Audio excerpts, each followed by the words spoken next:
नमस्कार, शाम के 6 बजने को है। हल्ला बोल में आप सभी का स्वागत है। आपके साथ मैं हूं चित्रा त्रिपाठी। असम और मिजोरम के बीच जिस तरह के हालात बने हुए हैं उसी पर हल्ला बोल में हम चर्चा करेंगे। लेकिन बड़ी खबर एक बार फिर से आपको बता देते हैं। बाबुल सुप्रियो ने राजनीति से संन्यास का ऐलान कर दिया है।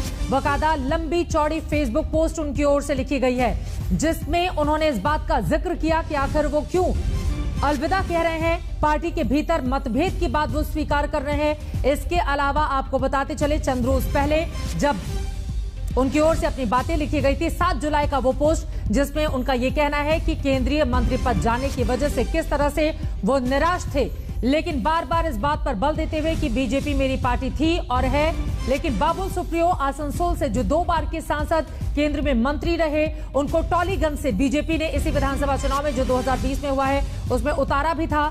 लेकिन इन सब के इतर 2021 के विधानसभा चुनाव में उनको उतारा भी था, लेकिन उसके बावजूद हार का सामना टॉलीगंज से उनको करना पड़ा है। फिलहाल तमाम बातों का जिक्र करते हुए बाबुल सुप्रियो ने राजनीति से अलविदा कह दिया है। संन्यास का ऐलान उनकी ओर से कर दिया गया है। पूर्व केंद्रीय मंत्री रहे, लेकिन जो नया मंत्रिमंडल गठन हुआ उसमें बाबुल सुप्रियो की कुर्सी चली गई, जिसके बाद से वो निराश चल रहे थे। इंद्रजीत कुंडू हमारे सहयोगी जुड़ चुके हैं ज्यादा जानकारी के साथ। इंद्रजीत, ये बात बिल्कुल साफ है कि केंद्रीय मंत्री पद गंवाने के बाद बहुत सारी चीजें थी जिसको लेकर बार बार वो अपनी बातों का जिक्र सोशल मीडिया के जरिए किया करते थे। लेकिन अगर स्पेसिफिक मैं आपसे जानना चाहूं, क्योंकि 2024 में लोकसभा के चुनाव है, वो चाहते तो 3 साल सांसद के पद पर बने रहते और उसके बाद चुनाव नहीं लड़ते अगला, लेकिन ठीक पहले उनका इस तरह से राजनीति को संन्यास ले लेना, राजनीति को अलविदा कह देना, इसके संकेत और संदेश क्या समझे जाएं? जी हाँ, बिल्कुल। पिछले कुछ हफ्तों से बाबुल सुप्रियो जिसे कहते हैं जो पब्लिक ग्लेयर है उससे दूर चले गए थे और उन्होंने उसका जिक्र भी किया है आज अपने फेसबुक पोस्ट में। हम देख रहे थे चुनाव से पहले और चुनाव के बाद पश्चिम बंगाल बीजेपी के जो अंदरूनी लड़ाई है वो बार बार बाहर आती हुई दिख रही थी। कहा जा रहा था कि दिलीप घोष का कुछ फॉलोअर्स है, एक लॉबी है। उसके साथ साथ बाबुल सुप्रियो जब खुद अपने आप जब केंद्र मंत्री बने और 2 बार के सांसद है, तो उनका एक रवैया था, उनकी एक अलग जगह बंगाल बीजेपी में था। और उसके साथ साथ अब जब शुभेंदु अधिकारी आ गए हैं और शुभेंदु अधिकारी को ऑपोजिशन का लीडर बनाया गया है और ज्यादातर देखा जा रहा है कि जितने सारे भी राजनीतिक कॉल्स है, डिसीजंस है पार्टी का, लग रहा है कि शुभेंदु अधिकारी से लिया जा रहा है। और केंद्र का जो केंद्र सरकार है, जो केंद्र नेतृत्व है बीजेपी का, वो भी बार बार शुभेंदु अधिकारी को प्रमोट कर रहे हैं, ये दिखाई दे रहा है। और इस एक सिचुएशन में जब बाबुल सुप्रियो को इस बार मंत्रित्व से हटाया गया, उनको रिजाइन करने के लिए कहा गया, जरूर उन्होंने उसको सही तरीके से नहीं लिया है। और वो साफ अपने फेसबुक पोस्ट में भी यही लिख रहे हैं कि समाज सेवा करने का बहुत सारा जरिया है, राजनीति सिर्फ एकमात्र जरिया नहीं है। लेकिन उन्होंने, मजे की बात यह है कि जो फेसबुक पोस्ट उन्होंने कुछ देर 1 घंटा पहले किया है, उसको एडिट करके उन्होंने ये क्लैरिफिकेशन डाला है कि वो सांसद पद से भी इस्तीफा दे रहे हैं। तो बाबुल सुप्रियो ने ये क्लैरिफाई कर दिया है कि सिर्फ राजनीति को अलविदा नहीं कर रहे, वो सांसद पद से भी इस वक्त बीजेपी सांसद पद से भी रिजाइन कर रहे हैं। और उन्होंने ये भी कहा है कि जब उनको टिकट मिली थी पश्चिम बंगाल में बीजेपी के लिए लड़ने के लिए, तो वो सिर्फ अकेले ऐसे सेलिब्रिटी फेस थे।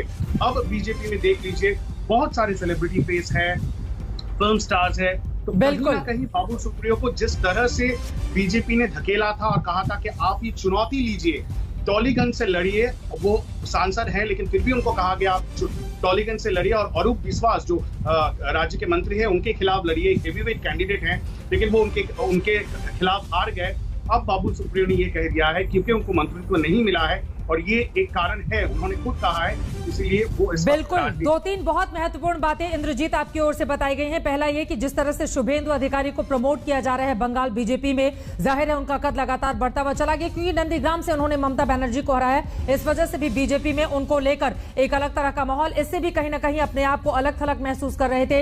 हाल ही में उनका मंत्री पद इस तरह से जाना, जिसके बाद उन्होंने फेसबुक पोस्ट में निराशा भी व्यक्त की थी, कहा था कि हाँ मैं अपने लिए दुखी हूं।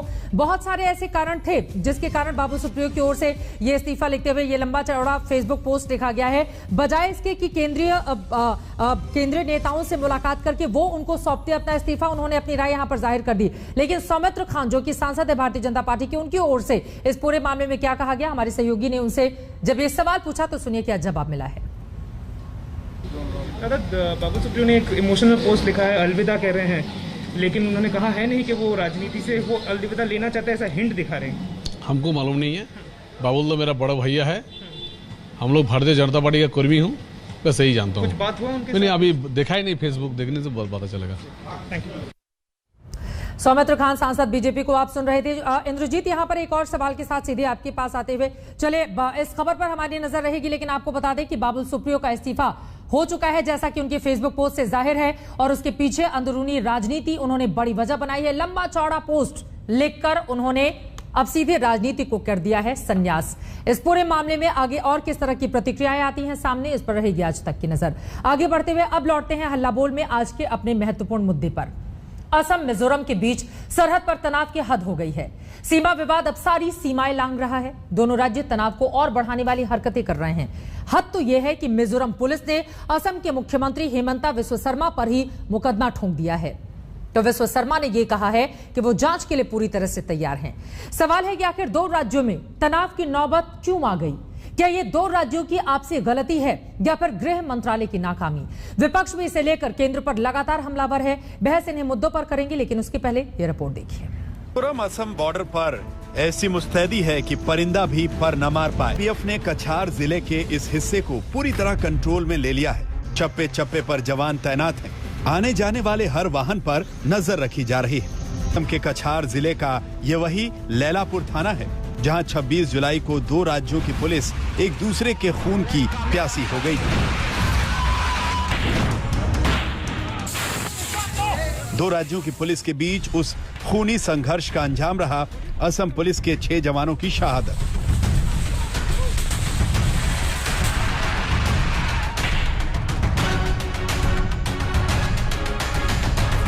लेकिन 5 दिन बाद भी उस घटना से सबक सीखने का कोई इरादा नहीं दिख रहा। दो राज्य, दो सरकार, दो पुलिस एक दूसरे से हिसाब किताब बराबर करने में लगी हुई है। कैसे, इसकी वानगी आपको दिखाते हैं। असम के मुख्यमंत्री हेमंता बिस्वा शर्मा पर मिजोरम में एफआईआर दर्ज होती है। मिजोरम पुलिस आईजी, डीआईजी समेत असम के 6 सीनियर मोस्ट अफसरों को तलब कर लेती है। असम पुलिस की तरफ से भी मिजोरम पुलिस को नोटिस भेजा जाता है। 6 पुलिस अफसरों को पूछताछ के लिए तलब कर लिया जाता है। असम पुलिस मिजोरम के राज्यसभा सांसद के बनलाल वेना की तलाश में दिल्ली पहुंच जाती है। यानी ये लड़ाई नहले पे दहला मारने की हद तक पहुंच गई है। एक राज्य एक्शन में आता है तो दूसरे का सुपर रिएक्शन शुरू हो जाता है। इस जंग में सीमाएं पीछे छूट रही हैं। कटुता, वैमनस्यता की हदें तोड़ी जा रही हैं। असम के मुख्यमंत्री पर दर्ज एफआईआर के संगीन आरोप बता रहे हैं कि तनी तलवारें अभी म्यान में वापस नहीं होने जा रही। मिजोरम पुलिस का आरोप है कि असम पुलिस के 200 जवानों ने मिजोरम पुलिस के कैंप पर धावा बोला। असम पुलिस ने जबरन मिजोरम पुलिस पर कब्जा करने की कोशिश की। असम पुलिस की तरफ से लाइट मशीन गन से फायरिंग की गई। मिजोरम पुलिस को असम पुलिस की फायरिंग का जवाब देना पड़ा। असम पुलिस ने आम नागरिकों पर भी फायरिंग की, जिससे हालात बिगड़े। इस एफआईआर में जिन आरोपियों को नामजद किया गया है उसमें पहला नाम हेमंता बिस्वा शर्मा का है। उधर असम सरकार मिजोरम पुलिस के खिलाफ सबूत तलाशने में लगी है। असम सरकार के मंत्री अशोक सिंघल उस गांव तक गए जो कि मिजोरम पुलिस की फायरिंग का निशाना बना था। असम सरकार के मंत्री का आरोप है कि मिजोरम पुलिस ने अंधाधुंध फायरिंग की। भयंकर रूप से फायरिंग हुआ है, ऐसा गांव के लोगों ने बताया है। और पुलिस पे ही नहीं, जिस तरह से फायरिंग हुआ है उससे लगता है कि पागलपन में फायरिंग किया गया है। ये कोई होश में फायरिंग नहीं किया गया है। और ये गोलियां हमको गांव वालों ने दी है। ये गोलियां हमको गांव वालों ने दी है। इसका फोरेंसिक टेस्ट हो और तथ्य सामने आए। असम पुलिस की एक पूरी टीम दिल्ली पहुंची है, मिजोरम से राज्यसभा सांसद के बनलाल वेना की तलाश में। उन्होंने असम मिजोरम बॉर्डर पर फायरिंग के बाद संसद के बाहर असम पुलिस के खिलाफ भड़काऊ बयान दिया था, जिसके बाद असम पुलिस ने सांसद के खिलाफ एफआईआर दर्ज किया। असम पुलिस का आरोप है कि बॉर्डर पर हुई हिंसा की साजिश रची गई थी, जिसमें मिजोरम सांसद का हाथ था। असम पुलिस के इस आरोप के बाद सांसद बनलाल वेना ने सार्वजनिक तौर पर असम पुलिस को जान से मारने की जो धमकी दी थी वो आपको सुनवाते हैं। More than 200 policemen led by IGP enter Mizoram territory. They pass through all these central paramilitary force camps and enter to our police camp. And they push back our policemen from our own post. And after that, our government asked some government to leave this post peacefully. However, they don't want to leave our post, and they gave firing order first before we fire them. They are lucky that we don't kill them all. If they come again, we shall kill them all. दो राज्यों के रिश्तों में लगी आग में रोटियां हर तरफ से सेकी जा रही हैं। खासकर विपक्ष को मुद्दा मिल गया है। दुर्भाग्यपूर्ण बात है कि सरकार के बहुत ही अड़ियल रवैये की वजह से संसद नहीं चल रही, नहीं तो इतना गंभीर वाकया कि दो प्रदेशों की पुलिस में आमने सामने फायरिंग हो और उसमें लोग मारे जाएं, ये संघीय ढांचे के लिए एक बहुत बड़ा खतरे की निशानी है। क्योंकि आसाम मिजोरम दोनों हमारे जिगर के टुकड़े हैं। अगर वहां ऐसी परिस्थिति पैदा होती है कि एक राज्य के मुख्यमंत्री पर दूसरा राज्य एफआईआर करी, एक राज्य के असम के लोग मिजोरम के अधिकारियों और वरिष्ठ नेताओं पर अगर एफआईआर कर रहे हैं ना, तो ये एफआईआर भारत की सोच पे है, भारत की संकल्पना पे है, जिसे हम आइडिया ऑफ इंडिया कहते हैं। कृपया पुराना वाला भारत लौटा दीजिए हमें ये आपका ये नया वाला नहीं चाहिए। दो राज्यों के बीच खून खराबा और वार पलटवार वाकई एक चिंता का विषय है, लेकिन शायद नतीजों की परवाह किसी को नहीं। सब अपना अपना दामन साफ दिखाने की कोशिश में लगे हैं। गुवाहाटी से हेमंत नाथ और कछार से आशुतोष मिश्रा के साथ आज तक ब्यूरो। इस देश में ऐसा पहली बार हो रहा है जब दो राज्य सरकारें एक दूसरे के खिलाफ इस तरह से तलवारें तानी खड़ी हुई हैं। डर और दहशत का माहौल इस वक्त दोनों ही तरफ बॉर्डर पर दिखाई दे रहा है। सवाल यह है कि 5 दिन गुजर जाने के बावजूद अभी तक कोई हल ऐसा क्यों नहीं निकल पाया है। इसी पर चर्चा करने के लिए कई खास मेहमान जुड़ चुके हैं। शांति वहां पर कैसे कायम की जाए, डॉक्टर राजदीप रॉय जो कि एमपी हैं लोकसभा के भारतीय जनता पार्टी सिलचर असम से हमारे साथ इस वक्त मौजूद हैं। सुप्रिया शेनेत कांग्रेस पार्टी के स्पोक्स पर्सन हमारे साथ जुड़ चुकी हैं। रजत सेठी हमारे साथ जुड़ चुके हैं, आप ऑथर हैं, पॉलिटिकल एनालिस्ट हैं और साथ ही प्रिंसिपल एडवाइजर हैं आप मणिपुर सीएम के। हमारे साथ मौजूद हैं जहरुल इस्लाम साहब जो कि स्पोक्स पर्सन है AIUDF के, और साथ ही कौशिक डेका हमारे साथ मौजूद हैं, deputy editor India today magazine के। लेकिन सबसे पहले आपसे ही शुरुआत करते हुए, चूंकि बहुत महत्वपूर्ण हो जाता है ये सवाल, डॉक्टर राजदीप रॉय साहब, एक दूसरे के खिलाफ जिस तरह से तलवारें ताने आप दोनों ही लोग, चाहे मिजोरम की सरकार हो या फिर असम की सरकार हो, अब तो आपके मुख्यमंत्री के खिलाफ एफआईआर तक दर्ज हो गई है, कई गंभीर आरोप उनके खिलाफ लगाए गए हैं। हालात सामान्य कब होंगे, इस तरह की स्थिति क्यों पैदा हो गई, कौन है इसके लिए जिम्मेदार? डॉक्टर राजदीप।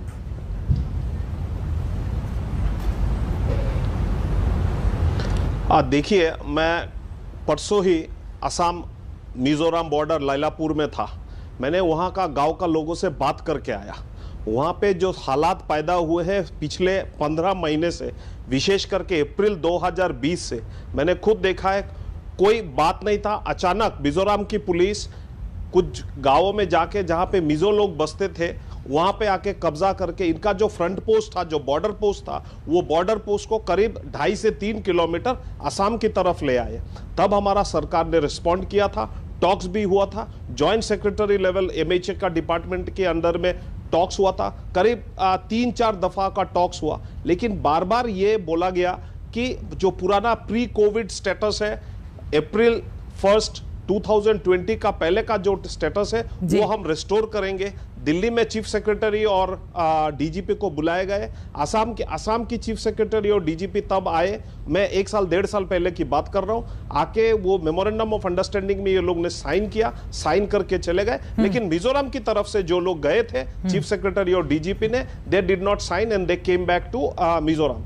और ये चलता रहा, ये तनाव पिछले 15 महीना से चल रहा है। और अचानक ये कुछ दिन पहले जब वहां पे सिलचर के DC और SP बात करने के लिए गए थे, कोलासिब का DC और SP ने, तो पीछे की तरफ से जो सिविलियन और मिजोरम पुलिस थे, जो सिविलियन के हाथ में ये लोग सोफिस्टिकेटेड LMGs थे, आपने बुलेट्स अपना चैनल पे आपने दिखाया है, तो जो गोली हमारे SP निम्बलकर साहब की लगे हैं, उनका थाई और बटक्स के बीच में पीछे की तरफ से लगे। लेकिन जो आरोप आप लगा रहे हैं, मिजोरम का यही आरोप है, उसका ये कहना है कि 200 पुलिसकर्मी अचानक से हमारे क्षेत्र में आ जाते हैं। सर, और इन सब के इतर विवाद तो देखिए 49 साल पुराना है। आप ये कह रहे हैं कि 2020 से इस तरह के हालात बने, लेकिन शांति कब कायम होगी?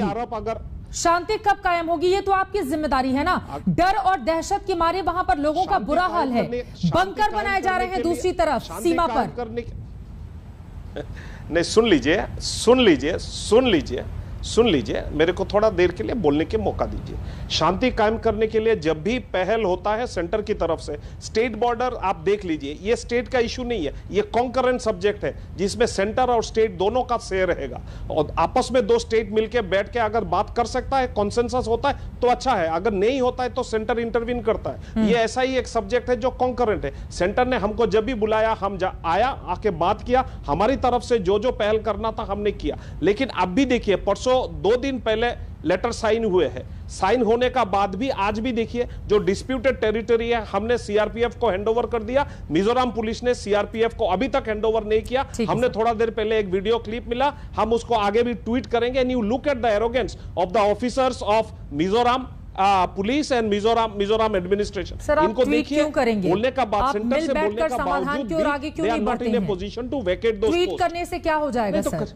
मिल बैठकर समाधान की ओर आप लोग आगे क्यों नहीं बढ़ते हैं? करने के लिए दोनों साइड, प्रदेश की जनता ने आप दोनों ही सरकारों को चुना है और वहां पर कोई विरोधी दल की सरकार नहीं है कि आप एक दूसरे से बात नहीं कर सकते हैं। दोनों ही जगह एनडीए जी को पूछिए, जोरामथंगा जी को पूछिए, जो अमित भाई ने जब बुलाया था वो कुछ दिन पहले आए क्यों नहीं दिल्ली में? दिल्ली में क्यों नहीं आए जोरामथंगा जी? हमारे मुख्यमंत्री जाने के लिए तैयार है। और एक बात आपने बोला है, की सरकार को तो बीजेपी का समर्थन है ना सर, तो आप लोग मिल बैठकर इस मसले को सुलझा सकते हैं। वो आसाम में है, ये तो वेंजेंसफुल केस है। ठीक है, ठीक है। सुप्रिया श्रीनीत वो कह रहे हैं कि चूंकि मामला 49 साल पुराना है, इसको मिल बैठकर ही सुलझाना होगा और उसके लिए राज्य सरकार की कोशिश पूरी तरह से जारी है। मैं एक्चुअली आपके माध्यम से व्यूअर्स से एक सवाल पूछना चाहती हूँ। अपनी आंखें बंद करिए और सोचिए क्या क्या हो रहा है। सर बीच में मत बोलिए, ठीक है, ठीक, बीच में मत बोलिए सर। आप उतनी देर बोले, सब लोग चुप रहे ना, थोड़ी देर आप चुप रहिए अब। ठीक है, शांत है। आप एक बार अपनी आंख बंद करिए चित्रा जी और सोचिए क्या हो रहा है। गोलीबारी हो रही है दोनों तरफ से, 6 पुलिस अधिकारियों की हत्या हो जाती है, कुछ गंभीर रूप से घायल हो जाते हैं। सूबे के मुख्यमंत्री दोनों एक दूसरे पर गाली गलौज कर रहे हैं। एफआईआर हो रहा है और एफआईआर क्या है? नामजद एफआईआर, अटेम्प्ट टू मर्डर और मर्डर के एफआईआर हो रहे हैं 2 सूबों से। दोनों सूबों में भाजपा की सरकार है, एक में एलआई है, एक में खुद की सरकार है। सोचिए, ये इंटरनेशनल बॉर्डर नहीं है, ये देश के 2 राज्यों के बीच में विवाद चल रहा है। मेरे 2 सवाल है। पहला सवाल मेरा है कि केंद्र सरकार, छुटपुट घटनाएं एक बात होती है, पर मशीन गनों का इस्तेमाल होना, इस तरह की नामजद एफआईआर होना, हत्या होना, एसपी के ऊपर इस तरह से गोलियां चलना। मिजोरम वाले कहते हैं कि वो 6 ऑफिशियल्स बुलाएंगे, ये राज्यसभा के एमपी के घर के बाहर नोटिस लगा रहे हैं। आप ये सोचिए कि केंद्र सरकार की इसमें क्या भूमिका है, ये मैं पूछना चाहती हूँ और ये मैं 2 कारणों से पूछना चाहती हूँ। एक तो ऑब्वियसली केंद्र सरकार को दोनों राज्यों को बिठाकर बात करनी चाहिए। दूसरा, जो नॉर्थ ईस्ट डेमोक्रेटिक अलायंस है, नेडा, जिसके चेयरपर्सन नड्डा जी हैं, भाजपा के अध्यक्ष, और जिसके कन्वीनर हेमंत बिस्वा शर्मा है जो असम के मुख्यमंत्री हैं, उनका क्या रोल है? ये गोलीबारी तो अक्टूबर 2020 से दिक्कतें शुरू हुई। आपने क्या किया? 24 और 25 तारीख को वहां पर गृह मंत्री अमित शाह थे, उनके आते ही 26 को ये कांड हो जाता है। ये किस तरह का, ये आंतरिक सुरक्षा के साथ इतना बड़ा खिलवाड़ है। अगर ये गृह युद्ध नहीं है तो ये क्या है? गृह युद्ध में क्या बीजेपी की केंद्र सरकार आपने मुंह पर पट्टी बांधे रहेगी? ठीक है, जब आपने मुंह पर पट्टी बांध के रहेगी केंद्र सरकार, जब आप गृह युद्ध में धृतराष्ट्र बन जाएगी। क्या हो रहा है हमारे देश में? चित्रा जी अभी इनको अभी जवाब सुन ले, जवाब सुन ले। कांग्रेस का हालत यह है कि दिल्ली का कांग्रेस और गुवाहाटी का कांग्रेस कोई एक प्लेन पे नहीं है। आज जितने कांग्रेस का एमएलए है असम में, विशेष करके बराक वैली में जितने एमएलए हैं कांग्रेस के और उनके एलाइज एआईयूडीएफ के, उनको पूछिए, कल जाके बैठक करके पूरी की पूरी तरह से डॉक्टर हिमंत बिश्व को, इन लोगों को ये वाला इशू पे, मिजोरम बॉर्डर डिस्प्यूट पे इन लोगों ने सपोर्ट किया। दिल्ली में बैठे जो कांग्रेस की लीडर है, बिना जाने बिना पूछे आपने बात किया, मैंने बात नहीं किया। आप सुन लीजिए और आप लोग तो सुन लीजिए। केंद्र सरकार ने पिछले डेढ़ साल में करीब 5 ऐसे मीटिंग किया जहां पे दोनों स्टेट का रिप्रेजेंटेटिव्स को बुलाया। अभी जिस दिन घटना हुआ उसका 24 घंटे के अंदर डीजीपी 2+2 का मीटिंग हो गया एंड 2+2 का मीटिंग का रिजोल्यूशन भी निकला और रिजोल्यूशन निकलने का बाद बीजेपी हमारे जो असम की सरकार की तरफ से लैंड दे देने का, डिस्प्यूटेड एरिया दे देने का था, वो भी हैंडओवर कर दिया। अगर मिजोरम की तरफ से अगर हैंडओवर नहीं करता है, if the entire MOU becomes a one sided affair, एक तरफ से हम मानेंगे एमओयू को, दूसरा तरफ से एमओयू नहीं मानेंगे, ऐसा तो नहीं हो सकता है। और कांग्रेस केंद्र सरकार क्या कर रहा है, मतलब केंद्र का सरकार एकदम पूरा के पूरे तरह से जो सिचुएशन आज है उस सिचुएशन पे वॉच किए हुए हैं। आप जानते नहीं है, इसलिए बिना जान के आप आपने स्टेट का कांग्रेस लीडर को पूछ लीजिए, आपका स्टेट का कांग्रेस लीडर को पूछ लीजिए जो असम की कांग्रेस है वो पूरी तरह से सरकार के साथ खड़ी है इस मसले पर। ठीक है, बाकी लोगों के पास में मैं जाऊंगी प्लीज। तो मैं मैंने बहुत संवेदनशील ये मामला है सर, प्लीज आप दोनों ही लोगों से, सुप्रिया प्लीज आपसे भी और डॉक्टर हिमंता बिश्व शर्मा के साथ में खड़े। ठीक है, ठीक है, मतलब यहाँ पर जो लोग हैं वो आपस में बट गए हैं, पार्टियां खत्म हो गई हैं। एक तरफ असम के लोग खड़े हैं, चाहे वो किसी भी पार्टी से जुड़े हुए हों, दूसरी तरफ मिजोरम के लोग खड़े हुए हैं। लेकिन इस तरह के हालात बने ही क्यों, और अगर बने हैं तो उसको जल्द से जल्द समाधान की दिशा में आगे बढ़ने के लिए क्या कदम। आपने चूंकि AIADF का नाम लिया, मैं जल्दी से आ जाती हूँ जहरुल इस्लाम साहब, आप लोगों का क्या टेक है इस पूरे मामले पर? स्थिति इतनी खराब क्यों हुई, कौन है जिम्मेदार, समाधान कैसे निकलेगा? ये बहुत सेंसिटिव इशू है, ये बहुत ही बड़ा सेंसिटिव मामला हो गया है। लेकिन हमारा सीधी कहना है कि इसमें असम के इंडिया का होम मिनिस्टर श्रीमान अमित शाह जी फेलर है। घटना के 2 दिन पहले अमित शाह जी शिलोंग में बैठ के सबके साथ मीटिंग किया है और जिस दिन घटना हुआ सुबह 4 बजे तक दोनों चीफ मिनिस्टर, हमारा प्रदेश का honourable chief minister Himanta Biswa Sharma ji और जोरामथंगा जी, दोनों ने अमित शाह जी को हैशटैग करके ट्वीट करता रहा। इस लॉन्ग टाइम में अमित शाह जी ने कोई इंटरफेयर नहीं किया। दूसरी बात यह है कि मिजोरम का के लिए क्या करते, वो ट्वीट करते नहीं, ट्वीट करते या तो फोन पे बात कर लेते या जो भी नेसेसरी एक्शन था वो करना चाहिए था, लेकिन नहीं किया। वो नहीं किया, वो हमारा नजर में ये करना चाहिए था, नहीं किया। दूसरी तरफ ये है आज की डेट में जो सेंसिटिव मैटर है, इसमें हम कांग्रेस, यूडीएफ, बीजेपी इसमें हम नहीं है। हमारा भले ही आइडियोलॉजिकल डिफरेंस है, लेकिन आज की डेट में असमीज के लिए हम एक है। आज की डेट में असम सरकार का हर स्टेप के साथ हम खड़े हैं, ये बात क्लियर है। दूसरी बात ये है, अब जो मिजोरम का जो ये क्या बोलते हैं इसका सांसद, क्या नाम था, बेल्लर भाई या समथिंग, ठीक है, ये सांसद जो स्टेटमेंट दिया है, ये स्टेटमेंट को देखकर हमको पूरा डाउट क्लियर हो गया है कि एक प्री प्लानेड है। प्री प्लानेट इसलिए है, मिजोरम का जो इलेक्शन है, इस इलेक्शन में जोरामथंगा का कुर्सी जाने वाला है। जोरामथंगा जी का कुर्सी जाने के डर से सर, अभी कहाँ इलेक्शन है? इलेक्शन तो 2023 में है ना। 20 में के 1 साल बाकी है, 20 में 1 साल बाकी है। जोरामथंगा जी अपने कुर्सी फिर ये करने के लिए एक सेंटिमेंट क्रिएट करना चाहता है, जिसके वजह से ये क्या है, ये असम मिजोरम ने हमारा 11,481 बीघा जमीन हड़प लिया है। असम इलेक्शन से पहले मिजोरम वाले ने हमारे बॉर्डर पे, असम के बॉर्डर पे 4 स्कूल पे बम से उड़ा दिया है। और ये सांसद बात कर रहे, क्या कर रहे हैं, बोले अगर वो ज्यादा फिर दोबारा आ जाएगा तो हम उसको पूरा ही मार देंगे, टेररिस्ट जैसा बात कर रहे हैं। डॉक्टर राजदीप रॉय, आप इसका जवाब दीजिएगा। ठीक है, रजत सेठी जी, मैं फौरन आपके पास भी आऊंगी और हमारे साथ मेरे सहयोगी भी जुड़े हुए हैं, मैं आपके पास भी फौरन लौटूंगी। कौशिक डेका, ये जो सियासत की सीमा रेखा है, इसने तमाम सरहदों को लांघ दिया है। इसी मुद्दे को लेकर असम और मिजोरम के बीच जिस तरह की स्थिति बनी हुई है, सामान्य कब होगी, अपने आप में बड़ा सवाल है। देश के भीतर ही 2 राज्य अगर आपस में इस तरह से एक दूसरे के आमने सामने खड़े हो जाएं, वहां पर पुलिस एक दूसरे के खिलाफ हो जाए, तो हालात सामान्य कैसे होंगे? रजत सेठी जी, मैं सीधे आपके पास आते हुए, चूंकि पूर्वोत्तर की पूरी स्थिति को आप बेहतर तरीके से समझते हैं, अब तो असम की ओर से इकोनॉमिक ब्लॉकेज कर दिया गया है और वहां पर रास्ते बंद होने के कारण स्थिति मिजोरम की खराब हो जाएगी अगर इसी तरह के हालात वहां पर पैदा होते रहे तो। सामान्य करने की दिशा में किस तरह के कदम उठाए जाने चाहिए, क्या होना चाहिए, ये सबसे ज्यादा जरूरी है जानने का, ताकि वहां के लोगों को कम से कम राहत मिल पाए। जी चित्रा जी, जितने भी नॉर्थ ईस्ट में प्रदेश हैं असम के आगे, चाहे वो नागालैंड हो, मणिपुर हो, मिजोरम हो, ये सब एक एक या दो दो हाईवे से कनेक्टेड हैं। अगर उन हाईवे पे ब्लॉकेड हो जाएगा तो उसकी वहाँ की जो आबादी है उसको जो एसेंशियल आइटम्स भी हैं उसमें मिलने में भी काफी समस्या आ सकती है। स्थिति गंभीर है, बहुत ज्यादा गंभीर है।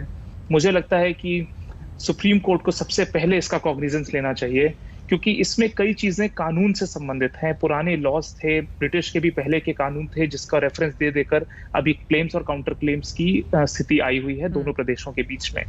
इसलिए सुप्रीम कोर्ट को बिना समय गवाए, बिना इसमें की कॉन्स्टिट्यूशनल क्राइसिस से आगे और बढ़ जाए, तुरंत इंटरवीन करना चाहिए और दोनों पार्टीज के चीफ सेक्रेटरीज को तलब करना चाहिए और उनसे फैक्ट ऑन द ग्राउंड, उनके मॉनिटरिंग में ये चीज इंश्योर होनी चाहिए। ठीक है। कुछ लोगों ने ये भी बोला, मैं एक चीज जरूरी बात बता देता हूँ, कुछ लोगों ने बोला कि भाई होम मिनिस्ट्री क्या कर रहे हैं। मैं आपको बता दूं, होम मिनिस्ट्री के जितनी भी रिप्रेजेंटेटिव्स थे, पुरानी एनईसीज जितनी भी मीटिंग्स हुई हैं शिलोंग में, लगातार ये विषय उठाए और उसको सेटल करने के लिए कई राउंड्स ऑफ टॉक्स और डिस्कशंस भी हुए हैं। इसका ये सिंपल एक स्वीपिंग स्टेटमेंट, पॉलिटिकल स्टेटमेंट दे देना कि वो कुछ नहीं कर रहे हैं, तो ये बिल्कुल गलत है।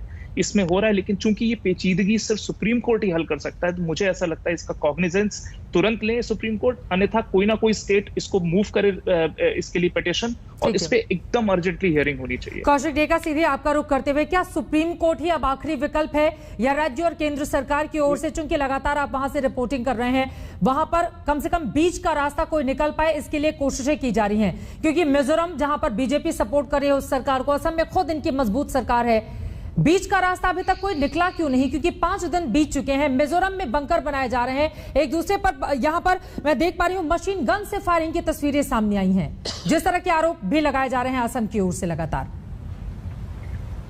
सुप्रीम कोर्ट एक हल हो सकता है, लेकिन मुझे नहीं लगता सिर्फ लीगल सोल्यूशन ही इसका ये मुद्दा सुलझा सकता है, क्योंकि देखिए ये दोनों स्टेट के लोगों के बीच भी लड़ाई है, वो जमीन को लेकर लड़ाई है, सिर्फ बॉर्डर की बात नहीं है। वहां पे जो लैंड यूसेज है, वहां पे एक फॉरेस्ट है, उस बड़े से फॉरेस्ट के यूसेज को लेके ये लड़ाई बड़ा हुआ है, क्योंकि पहले इतना ये क्राइसिस तो पहले से है, डिस्प्यूट, बॉर्डर डिस्प्यूट, लेकिन अब जो 2018 से वो बढ़ चुके हैं, क्योंकि वहां पे पॉपुलेशन इंक्रीज हुआ है और दोनों साइड से लैंड पे प्रेशर है। तो इसलिए अगर इसको सॉल्व करना है, क्योंकि दोनों ही साइड 1 इंच भी देने को तैयार नहीं है, समझौते में आने को इसलिए भी तैयार नहीं है क्योंकि अंदरूनी जो राजनीति है स्टेट में, अगर जोरामथंगा 1 इंच देंगे या हिमंत बिस्वा शर्मा 1 इंच देंगे, तो उनको अपने अपने स्टेट में भी जवाब देना होगा, क्योंकि विपक्ष आएंगे, सभी सवाल उठाएंगे, तो चाहते हुए भी कई दफा क्या होता है, एक सोल्यूशन पे नहीं आ सकते। तो इसका मेरे हिसाब से सोल्यूशन तभी हो सकता है जब दोनों ही स्टेट में अपने अपने ग्रुप बनाए, सरकार और विपक्ष के नेता, जो लोकल इंटेलेक्चुअल्स है, सोशल ग्रुप्स है, सबको साथ लेके वहाँ जमीनी सर्वे हो प्रॉपर। आजकल तो बहुत साइंटिफिक तरीके से सैटेलाइट इमेजेस के साथ सर्वे हो सकता है। उसके बाद उस जगह के लोगों के जो स्टेक होल्डर्स है, बॉर्डर में जो लोग हैं, सबके साथ मिल बैठ के यूनियन होम मिनिस्ट्री को भी साथ में होना पड़ेगा, और किसी भी तरह का जबरदस्ती किए बिना सबको साथ लेके, मैं इसलिए बोल रहा हूँ ताकि हर चीफ मिनिस्टर अपने घर में आके जवाब दे पाए कि जो सोल्यूशन हुआ वो उस स्टेट के भले के लिए हुआ। तो इस तरह का सोल्यूशन नहीं निकाला जाएगा तो नहीं होगा। और एक बात बता दूं, यूनियन होम मिनिस्ट्री ने एक अच्छी काम किया है कि एक कमेटी बनाया है जून में, जो वहां के सारे बॉर्डर डिस्प्यूट के डॉक्यूमेंटेशन कर रहे हैं और एक स्टडी कर रहे हैं, क्योंकि ये सिलसिला 1 या 2 दिन में हल नहीं हो सकता है। प्रॉपर इसका जो लीगल कॉन्टेक्स्ट है, लोकल कॉन्टेक्स्ट है, सबको समझ के लोगों को साथ लेके एक समाधान निकालना पड़ेगा। ये बहुत बड़ी बात आपने कही है। यकीनन 49 सालों से जो विवाद चला आ रहा है वो 1 या 2 दिन में हल नहीं हो सकता है, लेकिन ये दोनों ही राज्य सरकारों की जिम्मेदारी है कि जिस तरह से हाल की घटनाएं हुई हैं वैसा दोबारा रिपीट ना हो। डॉक्टर राजदीप रॉय जी, जिम्मेदारी तो सीधे आपकी ही बनती है ना, आपकी बनती है, मिजोरम सरकार की बनती है, केंद्र सरकार की बनती है कि आपस में मिलजुल कर कम से कम एक सही दिशा में कदम तो आगे बढ़ाए जाए। अब तक क्या किया गया है बीते 5 दिनों में आप लोगों की ओर से, बताइए जरा।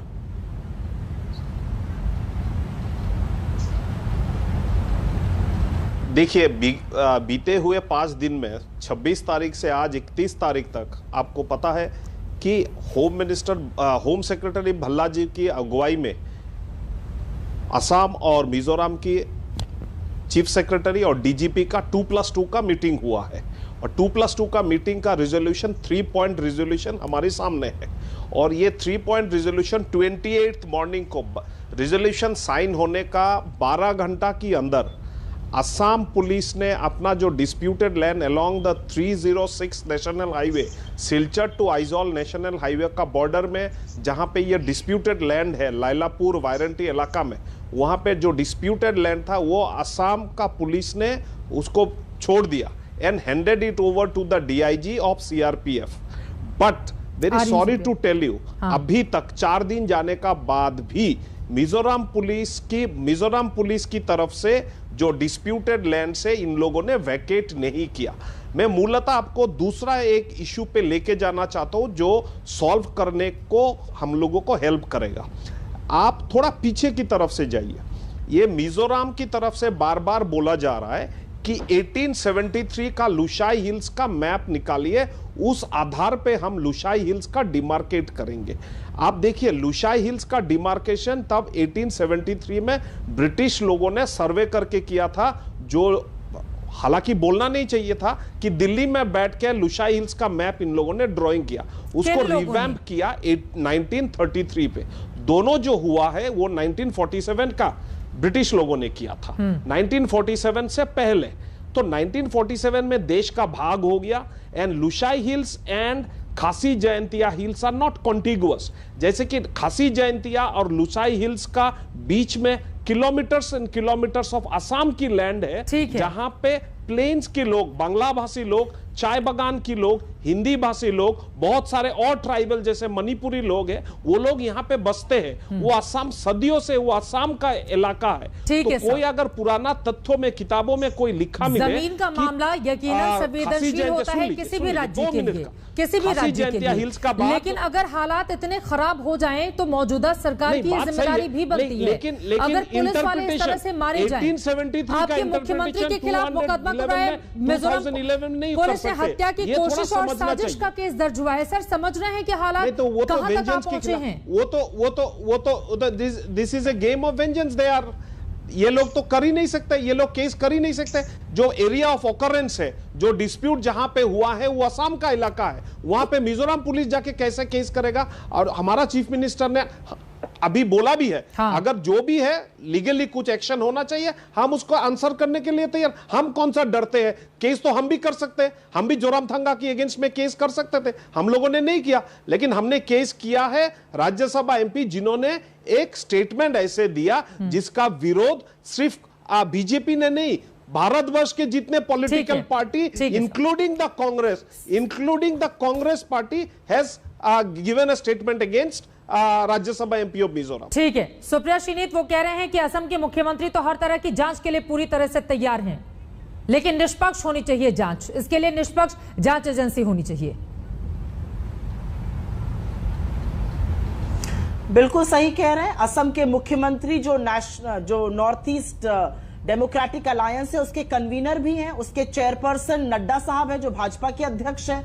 तो जिम्मेदारी तो उनकी भी होती है कि क्यों ये घटक सब आपस में लड़ रहे हैं। जिम्मेदारी तो ये होनी चाहिए कि जब हेमंत बिस्वा शर्मा कहते हैं कि न्यूट्रल एजेंसी, तो न्यूट्रल एजेंसी मिजोरम और असम के बीच में किसकी होगी? केंद्र सरकार की भूमिका की वो बात करते हैं, हम इसको कैसे झुठला सकते हैं? आप ये सोचिए कि 10 तारीख को रॉय साहब, सुष्मिता देव जी जो नेत्री है वहां से कांग्रेस की, जो भूतपूर्व सांसद है सिलचर से जहां आप प्रतिनिधित्व करते हैं, उन्होंने बताया मुझे कि 10 तारीख को असम के बॉर्डर के अंदर सिलचर में एक बम विस्फोट हुआ था और इस चीज को दबाने की कोशिश हुई। वहां पर 24 और 25 तारीख को हमारे गृह मंत्री प्रेजेंट थे, उसके बाद 26 को ये हो जाता है। तो ये तो बहुत बड़ा सुरक्षा का मामला बन रहा है। मैं फिर से कहूंगी, इसमें केंद्र सरकार को बहुत भूमिका निभानी पड़ेगी। ये सिर्फ कोर्ट से और मिल बैठकर ऐसे नहीं होगा। रजत सेठी तो देखिए वो कह रहे हैं कि कोर्ट भी जाना पड़ेगा क्योंकि जमीन से जुड़ा हुआ बहुत बना के आपने बात करी। हाँ, वो तो बीजेपी से है नहीं रजत सेठी। हाँ, और उसके बाद डेका साहब ने क्या कहा?